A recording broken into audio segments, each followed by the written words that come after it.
Hi, this is Simon, and for my Think Aloud, I'd like to talk about Power World. This is a game that came out recently and has gained a lot of success and attention. As you can see, basically, this is a game that combines Pokemon, Zelda, Breath of the Wild, The Forest, and Fortnite.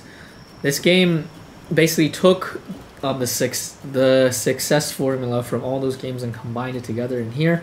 However, when you take each individual part and compare it to the original, it lacks originality and also refinement, so it loses in every aspect when compared to the original games that it took inspiration from.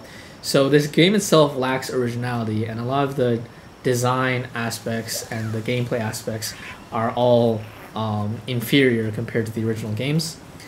Also, from the UI perspective, using a tech tree as an example, what's not really well thought out is every time you open a tech tree, you start from level 1, and you have to scroll all the way down to your current level to gain access to the things that you're about to unlock or wish to unlock.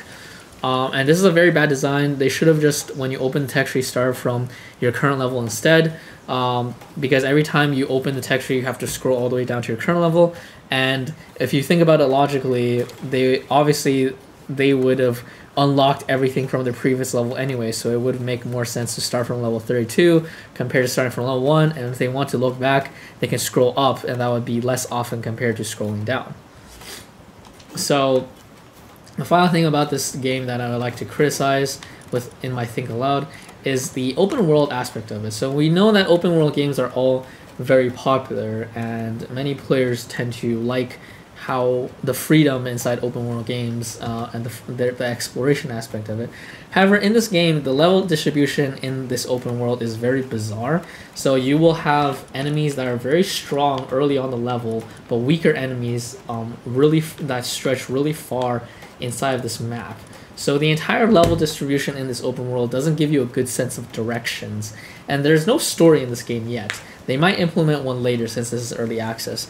However, there's no story in the game, and so given the weird level distribution and no story, it's difficult for a player to actually find a correct path to navigate and progress inside of this game. And the bosses that act as the goals of the game to win the game are placed in very far corners inside of this map. And it also doesn't really tell you which boss to fight first and then next, because there's a clear level gap between each boss. But with this level distribution, it is easy for you to get misguided, and maybe you'll end up fighting the final boss without knowing it. That is all for my Think Aloud. Thank you very much.